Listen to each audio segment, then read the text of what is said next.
It's one of those, obviously we're talking about Norm, who died yesterday at 61. I wish I could have a do-over. Calling me Chris, it all comes back to him. Did his SNL game a couple weeks ago. I don't think I mentioned Norm. And I don't think of, it's weird.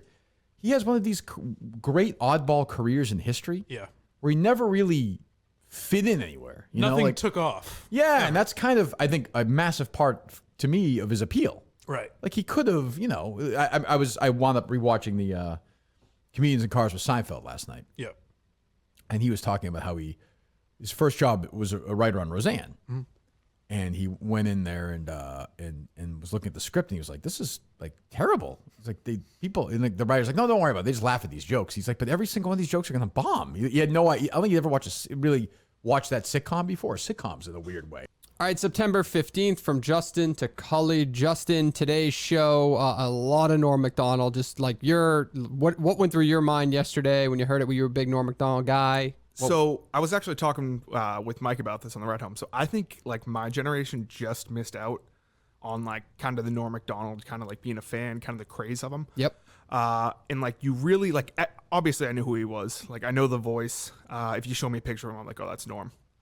But unless you're like really, really big into comedy, not many people my age, I would say, like are huge Norm Macdonald. Yeah, I'm trying to think of like the most recent. I'm not gonna call it like big, but like at least like big cameo in a movie that he's been in. I can't really think of much, to be honest. I go back to your point, my generation, which is the first time I ever saw him, like literally, was probably Billy Madison, and then you start kind of the spiral of the different things you get into. Like then I got into SNL, so I went back and watched old SNLs, and I'm seeing him in Celebrity Jeopardy and stuff like that. So I don't have, and I hope it didn't come off this way. I was just interested because he is to me like a behind the scenes, like well-known celebrity comedian type guy. He's like a celebrity. Yeah, and like he clearly had such an impact on those guys. So I was just asking the question, like, how do you get to that point? So totally makes sense because he wasn't like the big name comedians out there that it would kind of miss a generation like yours. Yeah, and so like I had nothing really to say. Like obviously it's tragic that his death. Apparently he was battling leukemia for a long, long time, and very private guy. So yeah, it shocked me. It was. I mean, just going back and it just dominated the timeline. So I feel like a lot of people were in kind of Kirk and Mike's mentality, which is just like, this is somebody that they watched, whether it be growing up or all the way through. And then like just the highlights on the timeline alone was fucking hysterical. Like if you're not familiar with it, I know you know the name, the like cadence and all that shit, but did you see the stuff on the timeline yesterday and you were like, holy shit, this guy's got, that's like, I say playing the hits, that's playing the hits on the timeline yesterday, the OJ stuff, the SB stuff, there's a ton of it. And I've seen before, just like scrolling through YouTube, watching things like his thing on The View, whether it be like top 10 most awkward like interviews or View conversations, and that's always up there. And obviously he was just a very, very funny guy, and it's tragic. But I knew Kirk was very big on him. I remember I think it was right after Gottfried when he was talking about him. He's like, I'm not really sure what kind of celebrities or comedians I'd want to have in here. I know he jokingly mocked Bill Burr, to get Mike all upset, but I believe Norm was one of the few people who said, where he's like, I'd love to have like a Gilbert or a Norm in here, and it's tragic. There were two comedians on that list that I reached out to. I forget who the second one was, but Norm I've reached out to come on the show. Oh, Kevin Nealon, that was the other one, and both kind of like changed their publicity teams, and you couldn't get in touch with them. So I have to imagine this, because since it's kind of recent, this is kind of why that happened. That he maybe left a management company that he was working with for a while, but we were trying to get him on and we couldn't, because that would have been a phenomenal interview. Oh, it would have been. I mean, the Gilbert interview was great. I'm sure the Norm would have been as good, if not better. Yeah. Going back and forth, especially because anything to do with like old Stern, Kirk really gets into it. Well, one of the things too that just noticing, looking back on it with all the clips and everything yesterday, was just how comfortable he was being uncomfortable and willing to wait out the joke and all that stuff. And it does kind of remind me of like Kirk's willing to go to that level. Like he'll sit there and wait for somebody to fucking answer something, or he'll sit there and have those kind of what I would deem to be awkward moments that like I mentally can't probably handle, but he can get there, which is, so you can tell he was maybe an influence in some capacity. Yes, I definitely see a lot of in Kirk's comedy. I definitely see a lot of Norm. Yes. So, hey, we'll do a little call to action. If you guys got favorite Norm moments, we played a lot of them tonight. Leave them in the leave them in the comments if you'd like on our YouTube page here. And we'll, I don't know if we'll share them, but put them there. Put them in the comments. So that was to be honest with you, we probably talked like an hour and 15 minutes on it was Norm. probably a good hour. Yeah, there was actually more. I probably should have fast forwarded with the monologue, because his monologue on SNL after he was fired, there were some better parts later that I probably should have skipped forward, but we cut it off either way. But the other stuff, the biggest news, honestly, I mean, by the time we kind of found Norm out and then all the highlights on Twitter and all this stuff, like you kind of knew what was coming today. So it wasn't, I don't know, either way, my show takeaway is Harrison. Yeah, no. That's my takeaway. Is it the same for you? Yes. Okay. When he first said Harrison, at first I thought he was talking about his son as like a joke. He's like, I'll just have my kid do it. Yeah. By the way, you missed that on, I think it was on the day of Sacco 3. It was also SummerSlam. And Erica Nardini was at SummerSlam, and she tweeted out, where is Henry tonight? Because like a lot of Barstool people were there, and she tweeted out, where's Henry tonight by accident instead of Harry. So, you don't think that's funny? All right. That is funny. We thought it was funny. I don't know, in the moment. But either way, yes. So I'll set it up because we kind of just went right in there. Kirk busts out that last night he made a phone call to Harrison. Everybody's familiar with Harrison here. He's on the team. He does a lot of the social and digital work. Kirk offered him the producer position of The Case Season 2. So I offered the producer job for Season 2 of The Case to Harrison. Really? Yeah. Wow, that is a big bump. Wow, that's coming for the out. H-Man. Wow. Yeah. Well, I called him last night, and we talked for, 5 minutes, and I'm not going to lie to you, he didn't really seem like he wanted to do it. I was not expecting that. One, I figured Steve would come back. Two, he kind of, Mike brought it up, he hinted at Pat at Barstool he has a relationship with, and they're on the dozen together. So, but Harrison just came out of left field. I love it. I think it's a great call. I mean, Harrison's a great guy. He, like Kirk said, he's super smart. He's dedicated. He loves the show. I feel like he was made for the case. Yes. I know Kirk said he won't necessarily have like the same role as Steve did last year, because I think Kirk is more confident in kind of like going places by himself and setting up interviews by himself and doing things like that. And so I don't think Harrison will probably have like as big of a speaking role as Steve had on the Case Season 1. But no, I think he'll do a fantastic job. I know he said he's like, I've never produced anything before, which is a great way to make a pitch for yourself. But I mean, he's got a lot of resources at his disposal. Yeah, and right? I mean, and he's efficient in like Adobe and everything like that. So give him a week of like side.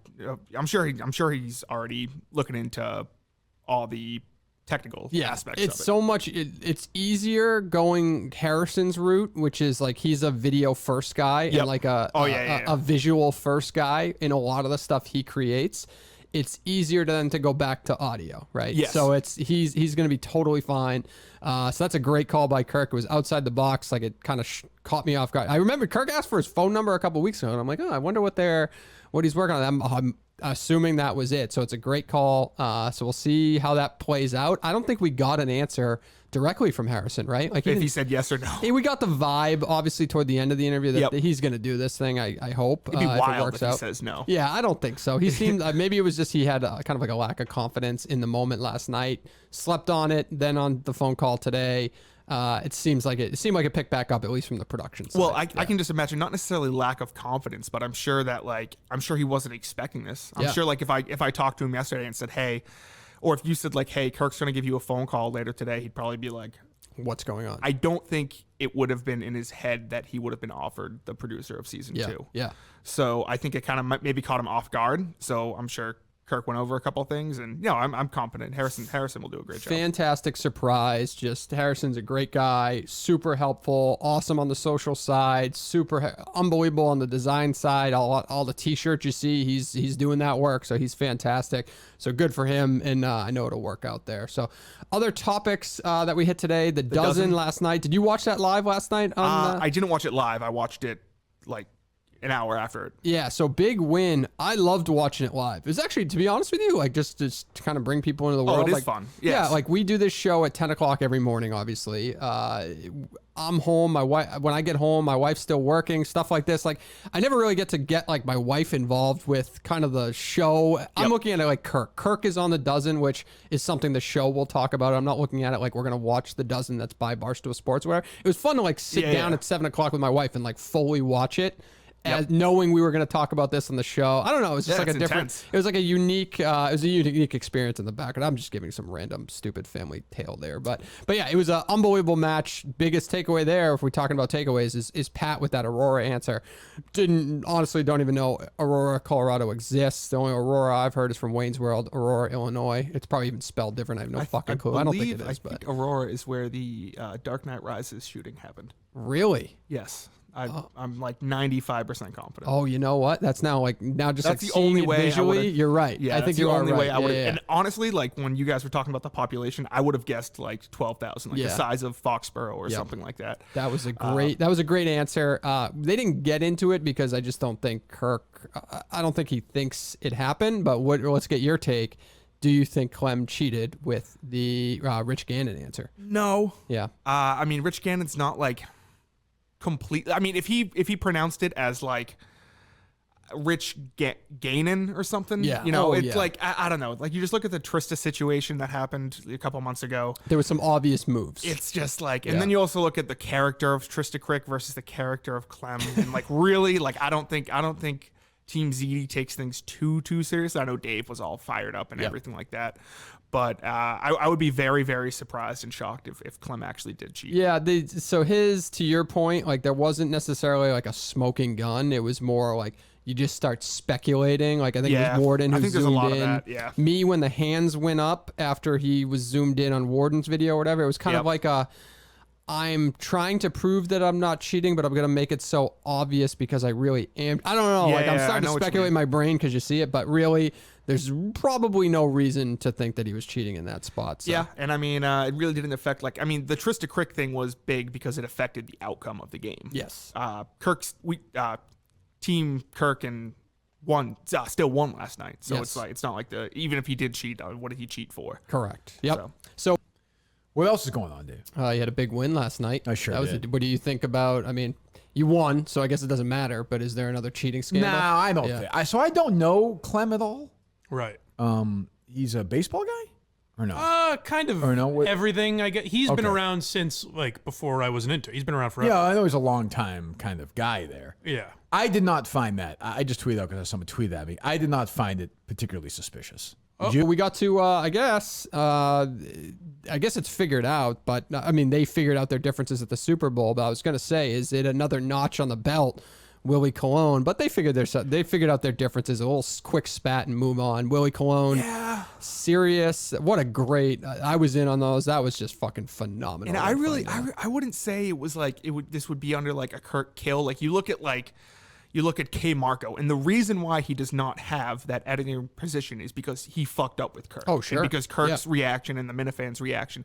You look up, or I'm just going to speculate here, but you like look at Ellie Schnitt and like why she left. I know there was speculation on Monday's episode about, or yesterday's episode about why she might have left. Yep. But that probably has to do. I mean, I know the Minifans were giving her a lot of shit and stuff for like that for promoting rioting and things like that. Yep.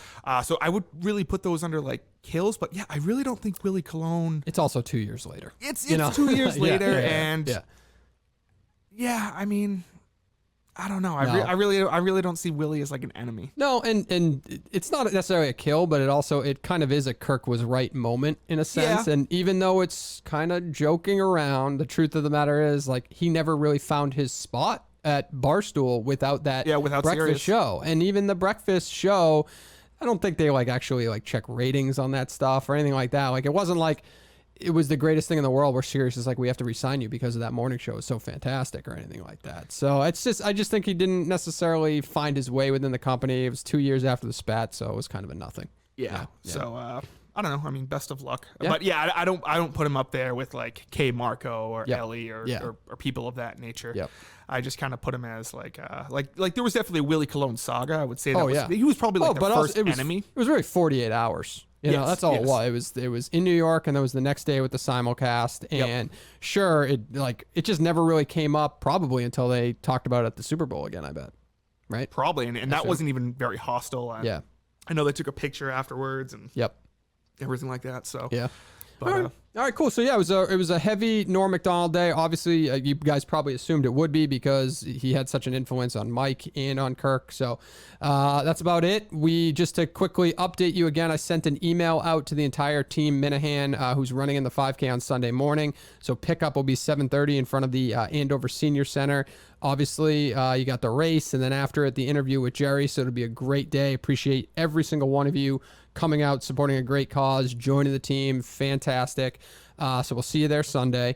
Not 5K. Saco 4 tickets still on sale. There's some still available. You can go to minifanhq.com. It's basically the first link you'll see. That's available there. And that is about it, I guess. We'll see you on Friday. It's a big day. Stevie Van Zandt interview day.